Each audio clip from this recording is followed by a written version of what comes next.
Our next guest is going to weigh in on crypto regulation, prediction markets, and so much more. I want to bring in the CFTC Chairman, Michael Selig. Good morning to you. It's nice to see you. We're all trying to figure out a bunch of things are happening here. We've got the prediction markets, which I think are completely roiling or raising all sorts of questions about sports betting, about how they're used, all of those issues. There's the crypto piece, what's happening with Gemini. For example, just everything that you're doing. I want to start with sort of a broader sort of question, which is there was a big piece in the New York Times just about a week ago that talked about the politics of the agency and who was in the agency, who was forced out of the agency, and sort of how you think that has or hasn't changed the fundamental sort of philosophy of what the agency does. Mm-hmm. Well, a lot of what was recounted in that New York Times article was before my tenure. Of course, I've only been in the seat for about over 100 days now, and a lot of this was the previous leadership. But I will say that a lot of what happened under the Biden administration was this regulation by enforcement, was this politicization of the agency, and we're trying to get back to a baseline. We're trying to make sure that the agency does its job of regulating the markets and nothing else, nothing political. We're done with the lawfare. We're done with pursuing certain industries or certain types of politically involved people. And so, yes, there were some people at the agency that are no longer with the agency, but we're moving forward under my leadership, and that's what I'm here to do. And is the view, though, that they were too political, those people? Meaning, because this goes back to the which side has the agency now become politicized? If you thought it was politicized before, has it now been politicized in some other way? What we're focused on at the agency is the future. We're focused on making sure that we have dedicated career civil servants, and we do have hundreds of dedicated career civil servants that are not political. They're focused on doing their job. There are certain people like me that are there for political reasons. I'm a political appointee, but those that aren't really should not be engaging in lawfare, should not be targeting people for political reasons, right. And we're getting back to baseline, making sure that's not the case. Part of the piece, though, talked about sort of this revolving door connection between industry and the agency itself. And, for example, the prediction markets obviously have now opened up in a remarkable way, in a way that I think we didn't even see 2 or 3 years ago. I'm curious sort of what kind of influence you think that has had, but more importantly, I don't know if you saw, Gary Gensler was in Barron's recently and was talking about how when the original rules came about for prediction markets, that there was never a conversation, ever a conversation about sports betting being part of prediction markets. And had sports betting, for example, been part of prediction markets, been part of that conversation, that senators, especially from the states where they had laws already in place against sports betting, would have never gone for it. What do you make of that? Gary Gensler, also the man who said every crypto asset is a security, and that's very obvious. I think he has a little bit of trouble reading statutes, but I will say that the statute's very clear. The CFTC regulates all derivative contracts to the extent they are a commodity derivative, to the extent they involve a security, that goes to the SEC. And the statute's also very clear that event contracts, whether the event's on sports, politics, or anything else, is within our remit. We have express authority in the statute to prohibit the trading in certain event contracts involving sports, involving political things like war, terrorism, and assassination. And so that's all in the statute. I'm not reading outside the statute. I'm reading in the black letter. Do you then use it to prevent those sports predictions from being made? We do have discretion to set rules for that. But are you going to? We're considering rules in the space. I don't want to get ahead of that. We've put out an advance notice of proposed rulemaking, received over, I think, 1,500 comments on that issue, and we'll consider various rules. We have one with OIRA right now. I would just, separating yourself from being the commissioner at this point, how do you feel about that? Is a sports prediction, can you make it a sports prediction if you're betting, let's say, what happens to the outside, to even what happens to the game score? Does that sound to you like gambling, or does that sound like an actual contract? It all depends on how the product's structured. In the casinos and the sports books, you cannot offer a market in sports derivatives. You cannot offer a market in political derivatives. Those products are regulated exclusively by the CFTC, and they're different than going to a bookie and placing cash with a bookie. Here's the question that I'd ask you, which is, I've read the statute, you've read the statute. I think we could agree that the statute seems to, on its face, just by dint of the text, allow for a market to be made in the context of what you just described around sports. I actually think that's not even up for grabs.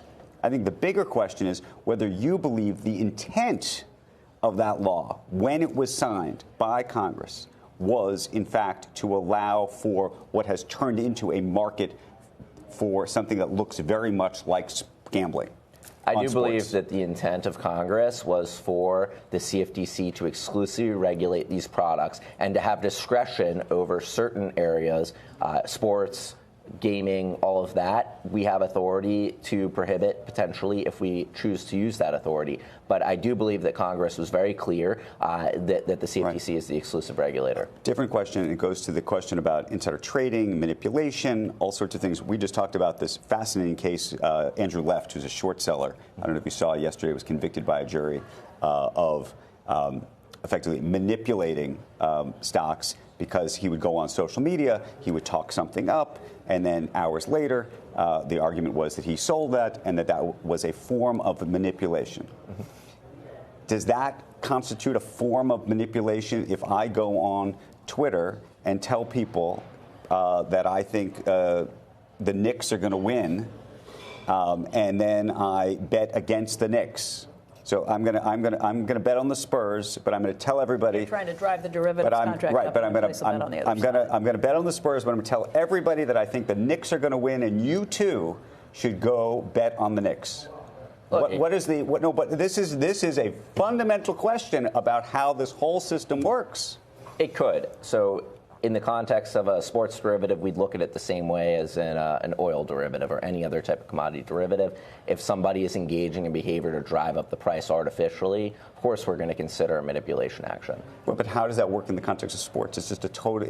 It's a different. Do you see what I'm saying? That's why I think all this raises all sorts of new questions, and whether either Congress or somebody else, maybe you think the CFTC is supposed to be the one that ultimately determines what the guardrails are on all this. It's really not so different, right? These are sports teams and organizations and players. If you're manipulating the outcome related to a sports team, a player, et cetera, it's no different than manipulating the outcome of what the price of a stock's going to be or how many cars will Tesla produce. If you go out and say you're going to bet on the Knicks, I'm betting on the Spurs. But no, I just want to let you know I don't disagree if a player throws a game or a manager or somebody does something that may be sort of the equivalent of management. That I agree with is different. I'm saying, let's say there's, I don't know, somebody who you think has a large following online and a reputation, and therefore tells people this is what I think is going to happen, and whether that has any impact on these things. Do you think that that would be considered some kind of manipulation, and how would you treat that? We're going to consider it. As I've said since the outset of my tenure, we are going to be tough on manipulation, fraud, insider trading, and abuse. We've brought a handful of actions already. We have more in the pipeline. We're sending out subpoenas. We are not going to tolerate any sort of manipulation in these markets. I mean, it's out there already. Do you have any idea how we're going to eventually, what the resolutions? I feel like we're almost like this. We're almost blindfolded as we're going forward, trying to figure out what to do with these. It's like the wild, wild west right now. Do you have a structure in your mind that we're going to eventually arrive at? I don't envy you. We do. These products are trading on regulated exchanges that are registered with us. They administer the same types of controls and requirements that we have with other types of derivatives exchanges, but there are some nuances to these markets, and that's why we've put out a proposed rule that's now with OIRA. We've also accepted a number of comments, as I mentioned, in a request for comments, and we'll continue to iterate and put rules in place, but we're going to bring enforcement actions against those that break the rules. Chairman, that strikes me as maybe the biggest issue if you're trying to enforce things. There's a limited number of people who are playing in derivatives markets when it comes to commodities or any of the traditional ways of kind of placing these bets. what this prediction markets have done has opened the floodgates to so many more people being involved in these things. Do you need a ton more resources to be able to monitor all of this and bring actions on these levels? It just seems like the volume that you must be dealing with at this point, I can't even imagine how it's grown. Do you have any numbers on that volume, and do you need more resources for this? We are seeing an increased retail participation in our markets, and this started before the prediction markets. We saw it with things like S&P mini contracts and contracts really designed for retail. We've seen it now with interest in crypto and now prediction markets. And so, of course, we're using our resources efficiently, and we will continue to do so. We're using tools like AI to make sure that we're able to leverage staff more effectively. But we also have a number of job postings on USA Jobs. We're recruiting, we're bringing on new staff, and we'll continue to do so. Can I ask a question in the context of enforcement? So on one side, you're saying you're going to enforce things. On the other side, in the crypto space right now, you're saying that the Winklevoss twins from Gemini were victims, effectively, of the CFTC when the CFTC found and then accused them of misleading or lying to the agency. So how do you think about enforcement in those contexts? The Biden administration weaponized the federal agencies against the crypto industry and many other industries. They politically targeted people like the Winklevoss twins, and that's not acceptable. We're righting those wrongs. We're going to start fresh. The agency should not be used to engage in lawfare, and we're going to make sure that's never the case. Do you think the Winklevoss twins misled the agency? Look, I'm not going to get into the facts because this is an active investigation or in litigation, rather. But what is important here is that to the extent the agency was used to politically target folks, we're reversing that and we're starting fresh. That's not going to happen again. It can't happen again under my administration or a future administration. This is all fascinating, and we so are thrilled to have you here. Appreciate it very, very much. Thank you. It's a fascinating conversation, Chairman.